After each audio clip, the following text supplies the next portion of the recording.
L'entrepôt du bricolage de Saint-Jean-de-Moiran, Échirolles-Comboire, Saint-Martin-d'Air vous présente Si on parlait. L'entrepôt du bricolage, l'esprit entrepôt, ça change tout. Avec Gilles Trignard Résidence, vous êtes confortablement installé pour regarder Si on parlait.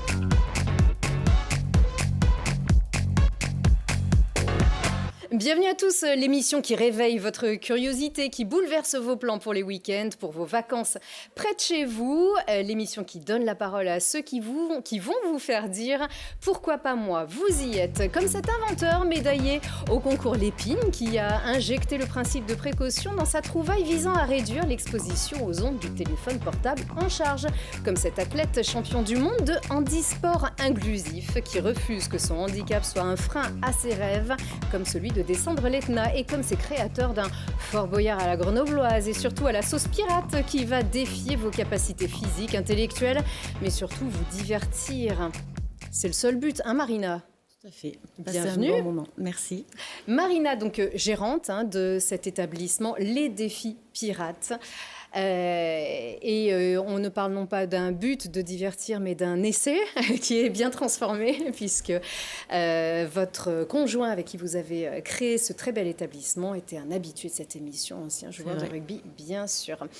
Eh bien, merci encore d'être avec nous. On va découvrir ce beau bateau pirate dans un petit instant. Sébastien et Sébastien, bienvenue. Merci. Bonjour. Merci beaucoup d'être là. Alors, Sébastien Pilot, champion du monde de... Cannes, c'est ça ? Cannes de combat, oui, c'est ça. De Cannes de combat, c'est un sport de combat, c'est écrit dessus. Entraîneur de boxe, vous avez relevé le défi de dévaler l'Etna sur un fauteuil tout-terrain, sous la caméra, devant la caméra de Sébastien Floclet. Bienvenue. Merci pour la prononciation. Voilà, mais de rien. Il faut juste placer l'apostrophe au bon endroit pour que ce soit exact. Vous avez donc réalisé un documentaire, J'avance donc je vis, à découvrir dans un petit instant. Et bienvenue Philippe Vinhomme. Merci pour la prononciation également. Oui, pourtant j'aurais dû dire Winham, puisque vous êtes un vainqueur. C'est écrit dans le nom. W-I-N. Vous avez gagné la médaille de bronze du concours Lépine. Une médaille de bronze, c'est ça. Mais vous avez gagné le prix Éveil de ce concours Lépine 2023. C'était en mai dernier. Félicitations. Je peux la garder, la médaille c'est stimulant quand même. En souvenir, si vous voulez. Attendez, vous vous rendez compte sur 371 candidats, c'était au mois de mai dernier, ce fameux concours Lépine 2023. Pour beaucoup, ça représente un rêve de gosse, d'inventer quelque chose qui est reconnu. C'était le vôtre ? C'était le mien, effectivement. Dans la famille, on est très inventeurs, on est très joueurs. Ma fille a également gagné des prix d'invention, le prix Sciences et Vie Junior. Ah oui, attention. Et effectivement, on a l'habitude d'inventer. Donc là, c'était une concrétisation personnelle sur un sujet que je connais très bien, qui est la pollution électromagnétique. Oui, puisque vous êtes ingénieur de métier. De formation, effectivement, en télécommunication aérospatiale. Donc, tout ce qui est satellitaire, on va envoyer des informations très loin dans le ciel. Donc, avec beaucoup de puissance. Et à ce titre-là, j'ai été assez impacté dans mon début de carrière. Oui, puisque cette année, donc sur ce concours Lépine, l'idée était de répondre aux défis climatiques. C'est un thème imposé ou c'est juste que les trouvailles qui répondaient à ce thème avaient les faveurs davantage du jury ?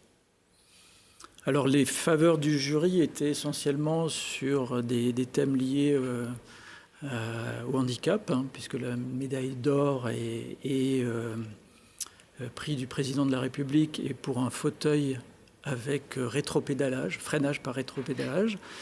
Le thème de la pollution électromagnétique est un peu tabou quand même. Ah, encore. Encore, malheureusement. Alors, vous allez tout nous expliquer, puisque Adapter, c'est le nom de votre création, de votre invention. En fait, c'est un principe qui absorbe, c'est un petit outil qui absorbe le champ électrique des téléphones portables en charge C'est ça? Alors, tout à fait, bravo pour le champ électrique, parce que... Et non pas électromagnétique, le champ électrique. Tout à fait. Alors, je n'ai de cesse que de répéter, en fait, qu'il n'y a pas une seule pollution électromagnétique, il y en a 3. Il y a la pollution liée à l'électricité, donc le transport de l'énergie.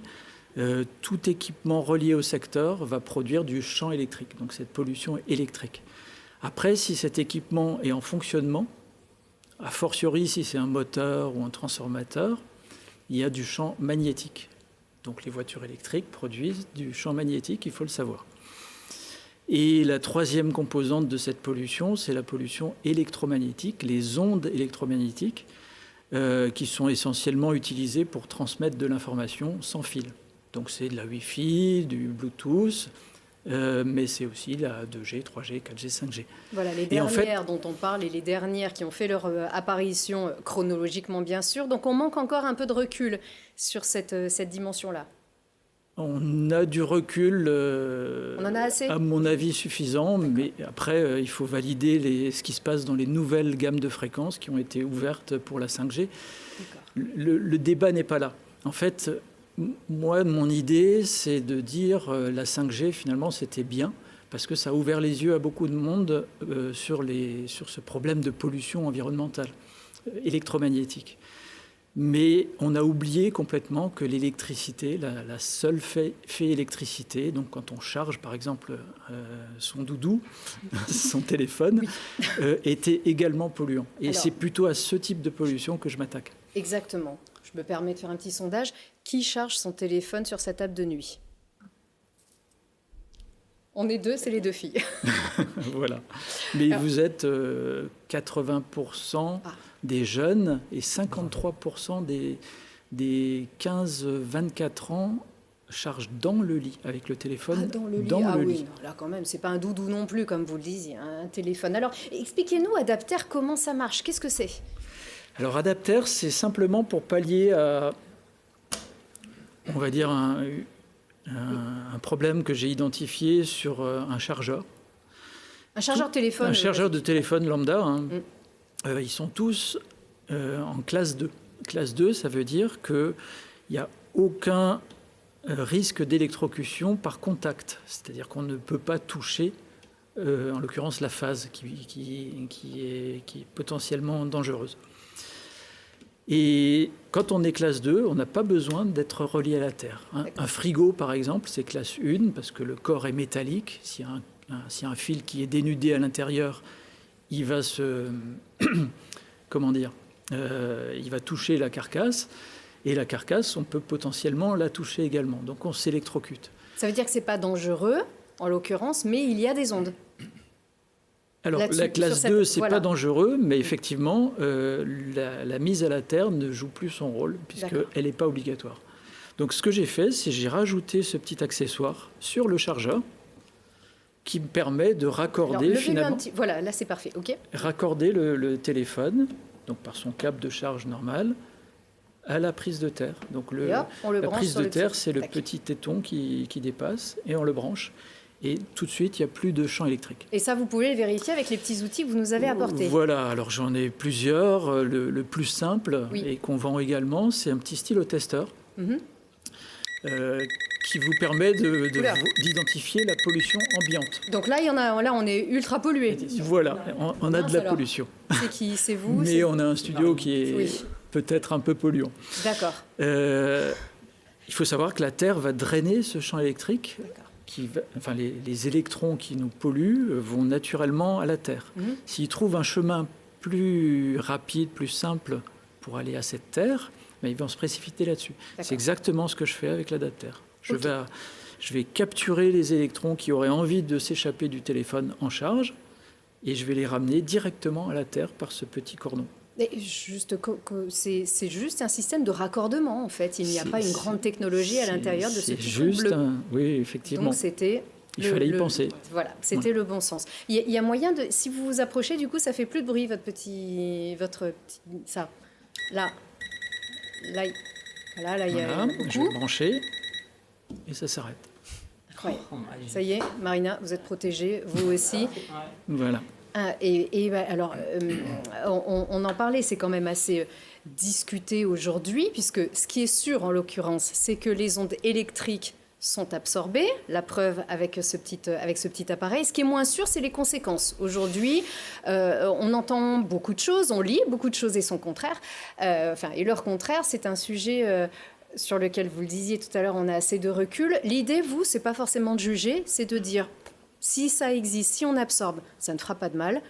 Donc, autant le faire sans savoir. C'est, comme vous le disiez, le vous avez prononcé précaution. le terme approprié, c'est le principe de précaution. En fait, on ne sait pas. Donc, on se protège, on limite la pollution tant que faire se peut. Donc, on ne sait pas s'il y a influence, mais dans le doute, autant faire Voilà, en puisque sorte qu'il n'y ait rien. Le moyen est très simple et radical pour supprimer cette pollution. Hein. Il ne s'agit pas de supprimer toutes les pollutions. En marge de... Si vous chargez votre téléphone à côté du lit, bien sûr, il faudra un adaptateur à l'avenir. Mais par contre... vendez votre produit. Mais oui. Tiens, alors...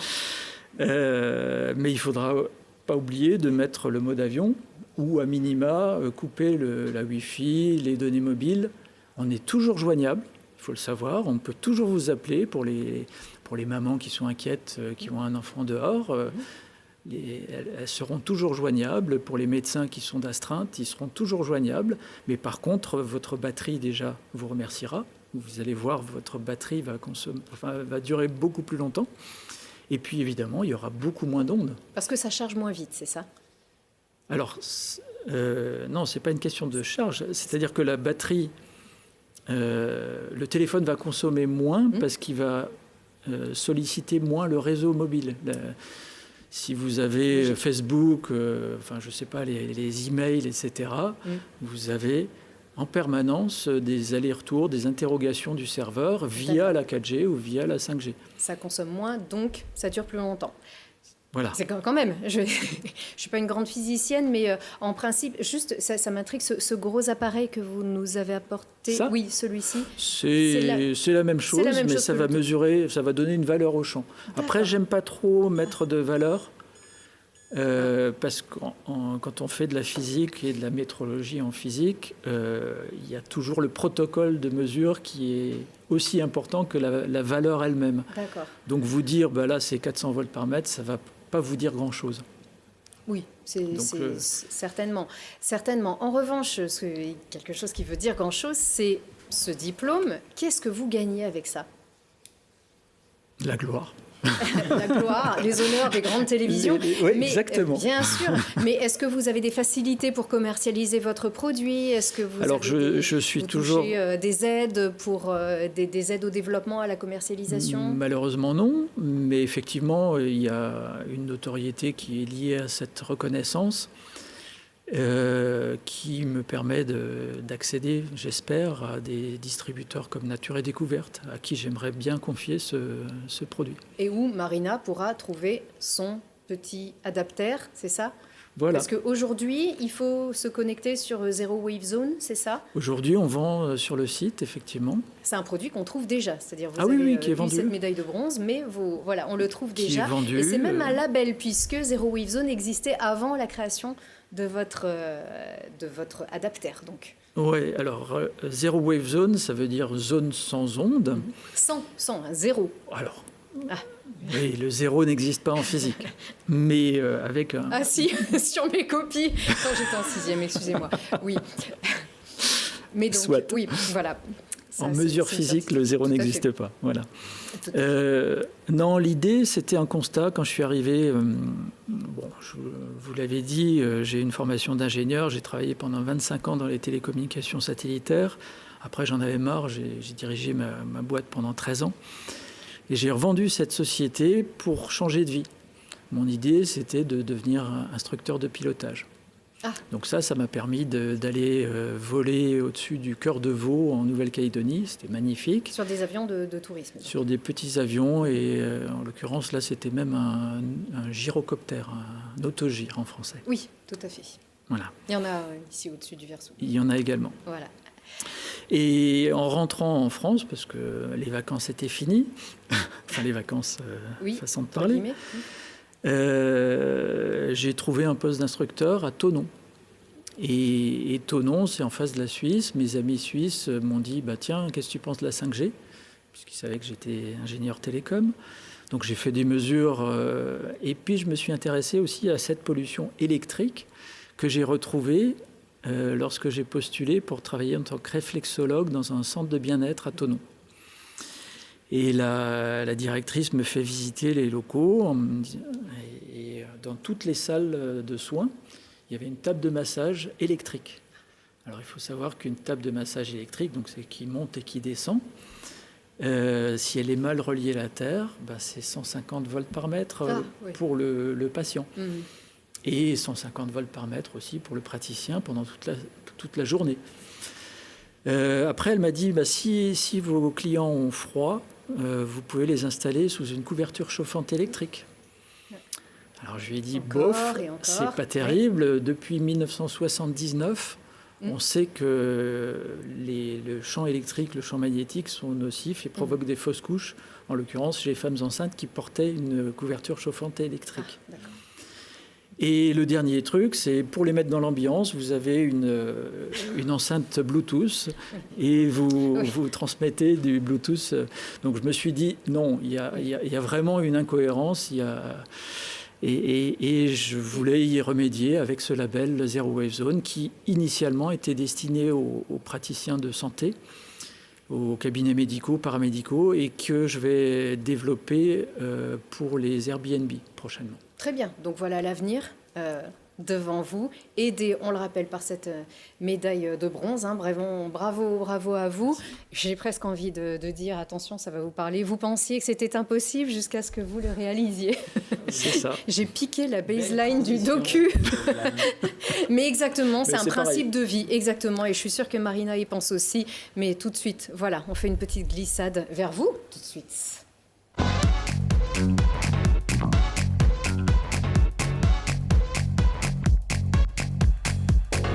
Et oui, nous pensions que c'était impossible jusqu'à ce que nous le réalisions. Vous deux, c'est ça ? C'est vous deux, en fait, nous ?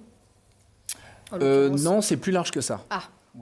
C'est beaucoup plus large. Beaucoup plus large que ça. Et donc c'est un grand défi qui touche beaucoup de monde. Oui, parce qu'il est divers et varié, ce défi. Et je pense que Seb est bien placé pour en parler, parce qu'il est quand même à l'origine de cette hallucination. Ah bon, ça commence bien. Attention, sortez, gardez vos appareils bien éveillés. Le point de départ, Sébastien, en fait, comme vous le savez, rien n'est impossible. Même lorsque les vents sont contraires, vous êtes champion de boxe, champion de canne. C'est quoi la canne ? Canne de combat. Pardon. Canne de combat. C'est une sorte d'escrime avec un bâton, mais on pique pas, on frappe en fait. Ah oui, c'est ça.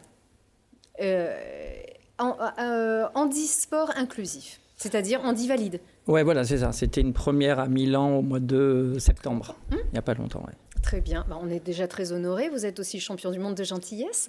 Forcément, tout le monde le dit. Et porteur d'une maladie, la neurofibromatose. C'est ça ? Bravo, exactement. C'est une maladie qui est rare et qui n'est pas facile à prononcer. Une maladie qui évolue. Oui, qui est maladie évolutive et qui conduit à divers problèmes divers et variés suivant les moments de la vie. Donc qui touche votre mobilité, qui vous fait souffrir aussi. Oui, qui est douloureuse et qui fait souffrir comme ce que peut faire souffrir la vie quotidienne. Sauf que donc vous boxez. Avec des bâtons aussi, vous faites du saut élastique, de la chute libre, des courses diverses et variées, et un rêve dévaler un volcan en activité, s'il vous plaît, sinon c'est moins drôle, l'Etna, bien sûr, en Sicile, avec un fauteuil tout-terrain. Et vous avez donc... vous étiez donc le premier, ça n'avait jamais été fait ? Oui, c'était une première et en fait l'idée est arrivée à la sortie d'une réanimation. Je ne sais pas pourquoi, j'ai eu cette idée de descendre le volcan en fauteuil tout-terrain. Cette hallucination d'en parler, Sébastien. Oui, c'est ça, le rêve, une hallucination. J'avais peut-être trop de morphine dans le corps, je ne sais pas. Ah, des fois. On ne sait jamais, il n'y a pas que du mauvais dans le mauvais. Avec modération. Oui, non, mais c'est à l'hôpital, bien sûr. Bien évidemment. Mais sous influence, donc, quand même. Sous influence, ouais, mais je pense que j'aurais pu l'avoir même sans l'influence des médicaments. Et du coup, voilà, après, Sébastien vous disait que c'était effectivement très large parce que c'est parti donc de la sortie de réanimation. J'en ai parlé à une amie, Jackie Bognaud de Valuez, qui normalement doit connaître le mari de Marina parce qu'elle est du rugby, donc... oui. Donc elle doit connaître. Et du coup, suite à ça, après, donc j'ai contacté mon ami Seb parce que je sais qu'il est réalisateur, qui lui a contacté un pilote de drone. En parallèle, on a été aussi avec une professeure de PS du collège Pierre Dubois et on a mis des enfants sur le projet pour faire un lien entre handicap, projet et justement dire aux enfants que voilà, quand ils ont une idée, il faut qu'ils la mettent en place. C'est ça, c'est voilà, qu'en fait on l'idée. n'est pas tout seul, c'est pas un défi personnel, c'est un défi qui doit aussi inspirer et toucher le plus de monde possible. On regarde tout de suite le début en fait, parce que tout est dans le début déjà. Allez, on y va. Ce film retrace cette histoire inédite à laquelle Seb m'a proposé de participer, pour témoigner non seulement de ce projet sportif, mais aussi de son combat personnel.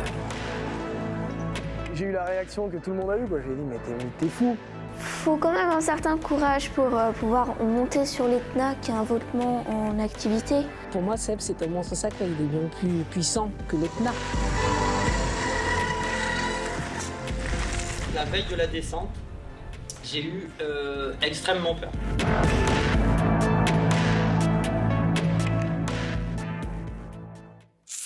Et alors, on va savoir dans un petit instant si vous avez eu peur. C'est déjà le fruit d'une belle rencontre. Vous pratiquiez la boxe aussi, Sébastien ? Alors j'ai pratiqué, j'ai arrêté depuis quelques petites années, là, depuis le confinement. Mais ça fait un moment que vous connaissez ? Oui, ça fait, je crois que c'est depuis 2009 ou 2010, quelque chose comme ça. C'était au GUC. On s'est rencontrés là-bas. C'était mon prof de boxe, voilà. Et au fur et à mesure des quelques années que j'ai pu passer là-bas, il m'avait missionné déjà pour un premier défi, un défi à Décathlon Comboire. Ah, oula. Et il fallait solliciter la clientèle, le public qui entrait dans le décathlon. C'était à l'occasion du Téléthon. Qu'est-ce que c'était ce défi ? Le défi, c'était de taper dans un sac sans interruption pendant 11 heures. Ah oui, ok. Tout seul ou en Alors relais ? non, l'idée c'était c'était justement de trouver des gens qui veuillent bien frapper avec nous tous dans le sac. Alors moi j'y ai participé un petit peu, mais j'étais quand même là pour témoigner de ce petit challenge qui a été accompli avec les honneurs. Donc c'était plutôt sympa. Et puis en toile de fond, c'était une façon aussi parce que tu avais invité aussi des pratiquants. Il y avait des pratiquants à mobilité réduite, il y avait des pratiquants valides, dits normaux, comme on dit. Et donc, autant en faire profiter tout le monde avec un projet qui va se voir, c'est ça ? Voilà, c'est ça. Alors ça, c'était une petite graine parmi les diverses petites graines que Seb a pu semer au fil de son chemin. Et puis 2 ou 3 ans plus tard, il me demande de communiquer sur ce projet de l'Etna. Donc au départ, la forme n'était pas aboutie. Il m'avait parlé éventuellement d'un film pédagogique, tout ça, on ne savait pas trop. Et personne ne l'avait fait, en tout cas. Personne ne l'avait fait. Le projet était déjà bien engagé. Et puis, j'ai fait un premier portrait sur lui et je lui ai demandé, je lui ai dit, écoute, est-ce que tu es prêt à me laisser carte blanche à ce qu'on fasse un documentaire ? Il a dit oui.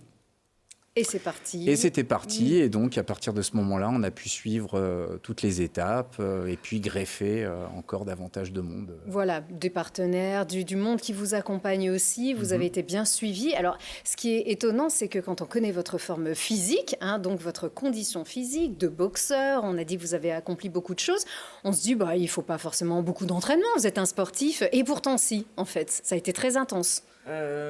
Oui, parce que alors en fait l'exploit entre guillemets, si on peut appeler ça l'exploit, il n'est pas forcément directement dans le résultat qu'on voit à la télé en fait. Il est plus dans ce cas-là en fait, c'était beaucoup plus par rapport au facteur risque. J'ai eu l'autorisation médicale vraiment limite quelques heures avant le départ. Et vraiment, l'autorisation était vraiment plus que limite, quoi. Je l'ai un petit peu fait en sorte que ça soit valide. Quel risque, en fait ? Le risque de chute qui peut compromettre votre mobilité, votre santé ? Voire même beaucoup plus grave, en fait, c'était une période en fait où je faisais beaucoup de chocs hémorragiques et le moindre faux pas en fait pouvait créer. Quand je vous disais que j'étais sorti d'une réanimation, c'était la 8e ou 9e réanimation où j'étais, parce que justement le moindre petit choc, la moindre petite secousse pouvait entraîner ce choc hémorragique.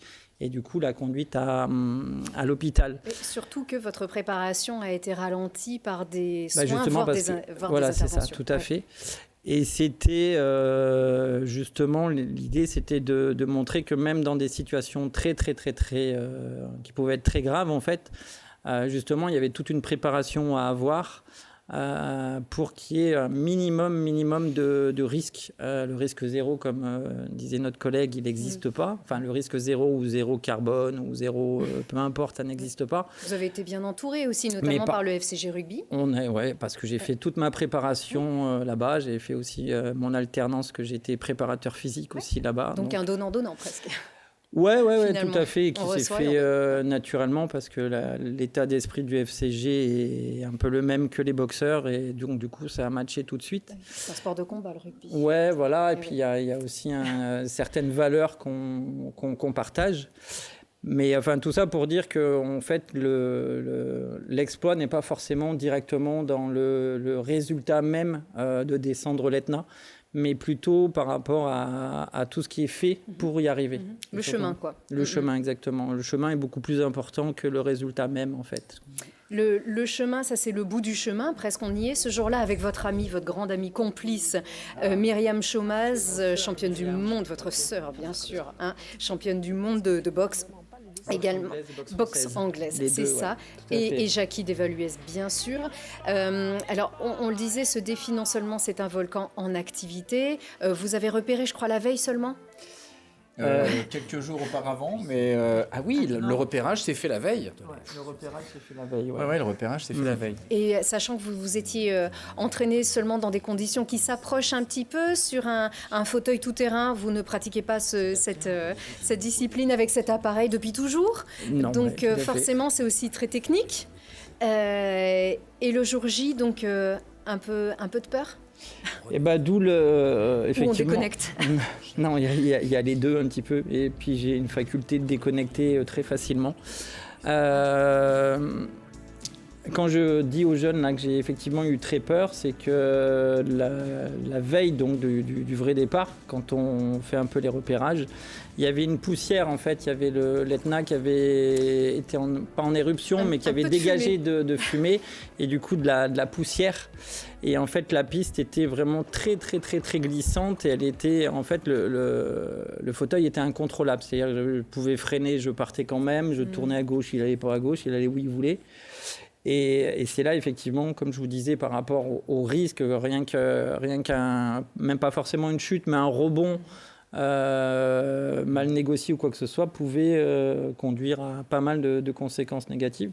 Donc j'ai effectivement, alors pas vraiment eu peur pour moi, mais plutôt par rapport à les gens qui m'accompagnaient et surtout donc Sébastien et puis aussi mes suiveuses en VTT et aussi par rapport aux enfants en fait qui nous suivaient de loin et les conséquences que ça pouvait avoir parce que les enfants pendant 3 ans ils m'ont suivi, s'il se passait quoi que ce soit c'est cette pression-là, voilà, c'est cette peur-là en fait qui m'a vraiment pas mis bien la veille. On ne va pas tout raconter parce qu'évidemment, il faut voir le documentaire, c'est sûr.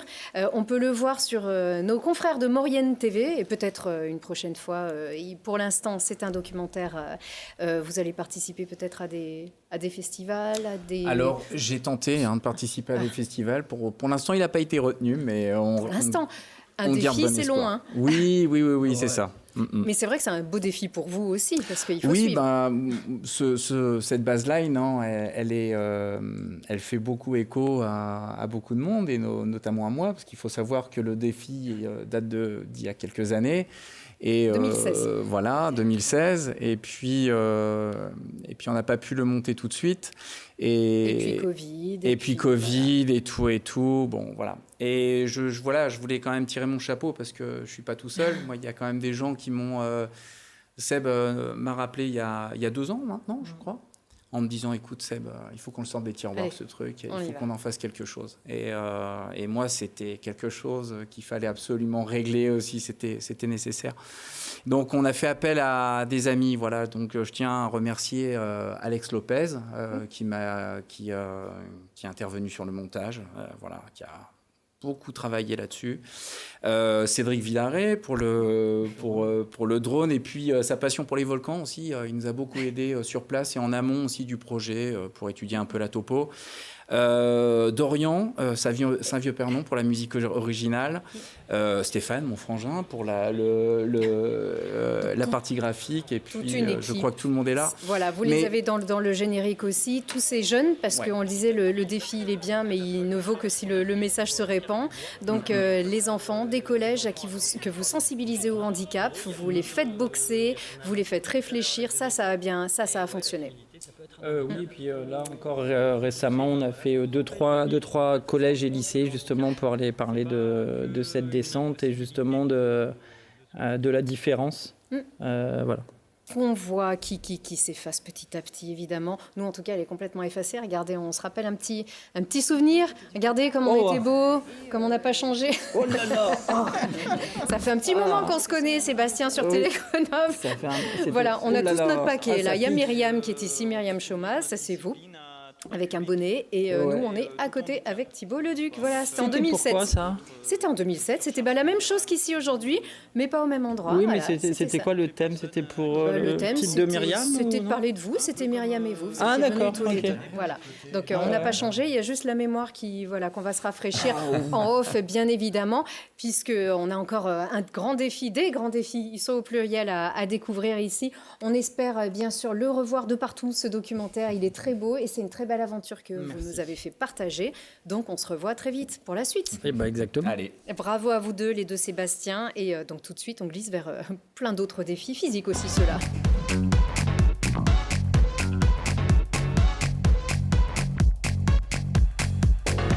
Physique. On a une énigme pour commencer, Marina, parce qu'on parle de défis.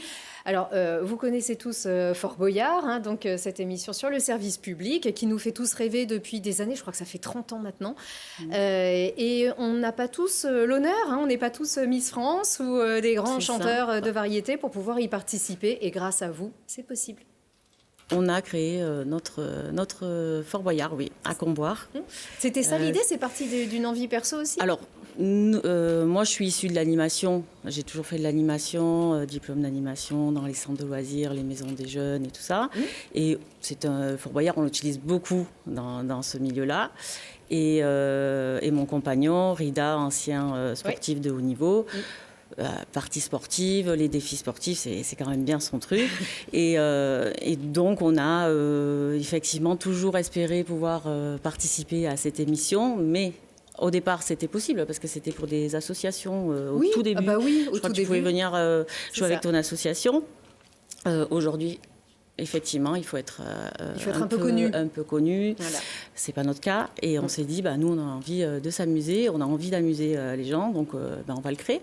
Et donc, on s'était rencontrés déjà auparavant, puisque vous aviez créé votre restaurant avec parc de loisirs sur le thème des pirates. Et pourquoi pas faire donc ce fameux Fort Boyard sur la même sémantique, puisque le même les adultes veulent aussi s'amuser. Il n'y a pas que les enfants. Oui, tout à fait. Donc, alors on s'amuse bien aussi à côté quand même, parce qu'il est quand même assez sympa. Mais ça, c'est donc votre 3e bébé, comme on peut dire, à vous et à Rida Jaouer, donc on connaît bien ici. Donc ce fameux établissement, c'est grand quand même, hein, en plus. Oui, ça fait 1300 mètres carrés. Ouais. Voilà, et l'idée, donc on rentre dans un couloir très sombre et les épreuves défilent. Donc c'est un défi par équipe. Même par équipe de 2? Alors, de 2 à 5 joueurs par équipe. Et si on est plus de 5 joueurs, eh bien, on fait plusieurs équipes qui peuvent jouer simultanément. Et avec différents niveaux, puisqu'on n'a pas tous le même profil sportif. Donc nous, on a 3 niveaux de difficulté différents pour réaliser les parcours. Et on s'adapte donc à tous les profils sportifs. Et on peut faire aussi des parcours sans sport. Parce que tu as des gens qui viennent là juste pour s'amuser, pour qu'il y ait des petits jeux de cohésion, d'adresse, de réflexion. Et ça, c'est tout à fait possible. C'est ça, vous n'avez pas le père Foura, enfin un copain du père Foura en pirate? Ça peut arriver. De temps en temps, il traîne dans le labyrinthe. Surprise. Ah non, pas de migale. Pas de migale, non. C'est pas pratique au quotidien à gérer les migales. Je n'ai pas voulu ça. Même pas des serpents dans les bouteilles là, pour les pirates, ça peut fonctionner. Alors, c'est à partir de 13 ans et comme on le disait, il y a des épreuves qui sont physiques. Là, on voit, ils sont costauds quand même ceux-là. Hein. C'est pas, je sais pas, moi je sais pas si je serais capable c'est du de défi. faire ça. Voilà, c'est effectivement, on s'appelle défi pirate. C'est pas pour rien. Il y a toujours de la difficulté. Et puis on a toujours un temps imparti pour réaliser l'épreuve. Donc on est toujours quand même sous pression. Oui, il sort. On peut se le dire aussi. Oui, ça arrive souvent. Voilà. Ça, oui. Donc là, c'est aussi bien des défis intellectuels que physique, de la mémoire, de la jugeote, il faut aller vite. Donc d'abord, on appuie dès qu'on a commencé, on appuie sur... Dans chaque épreuve, pour lancer le jeu, il faut appuyer sur des boutons, c'est paramétré par rapport au nombre de personnes. Et ça permet de déclencher le jeu et le temps de l'épreuve. Et on doit réaliser donc le défi sur le temps imparti. Et il y a un temps global également pour réaliser tous les défis. L'adresse, ça marche bien. Hein. Donc toujours en équipe. Et plus on le fait, et plus... Parce que forcément, les réactions, quand on perd, ça ne fait pas plaisir. On peut recommencer jusqu'à ce qu'évidemment le temps s'écoule. Il n'y a pas de sablier, non? Non, c'est un chronomètre qui s'affiche sur les écrans. On n'a pas de sablier, parce qu'on n'a pas Olivier Mine ou les autres.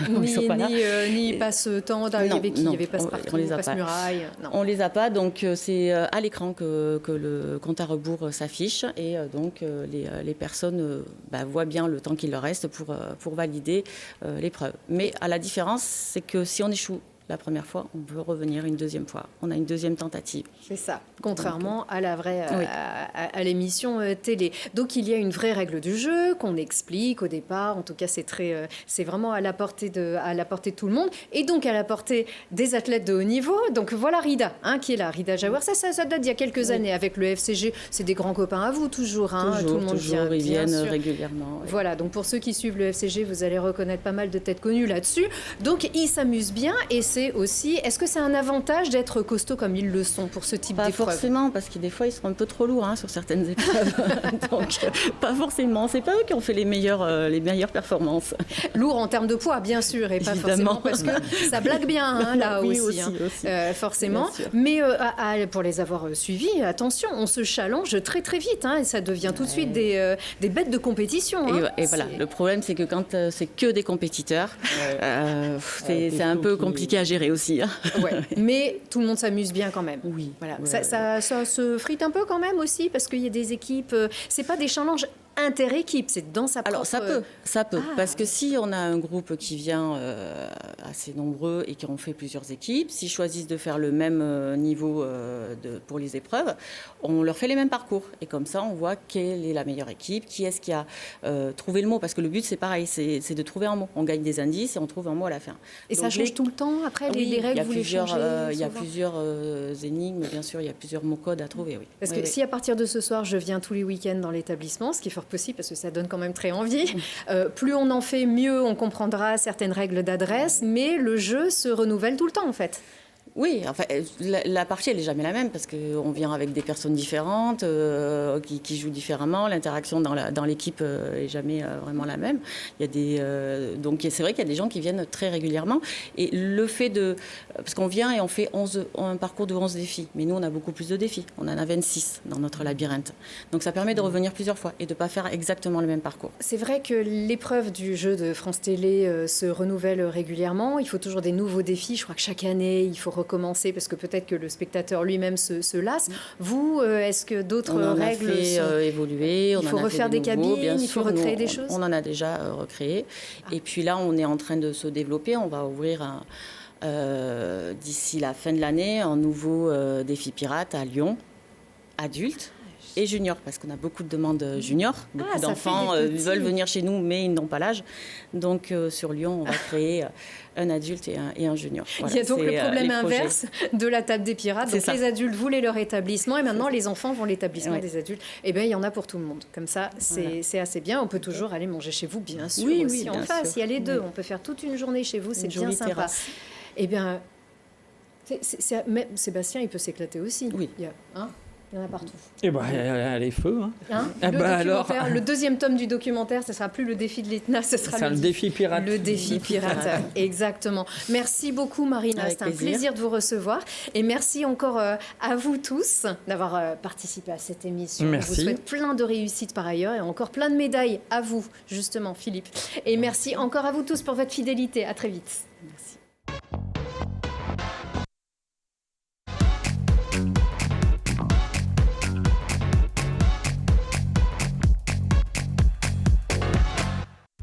Vous avez profité de Si on parlait avec Gilles Trigna Résidence.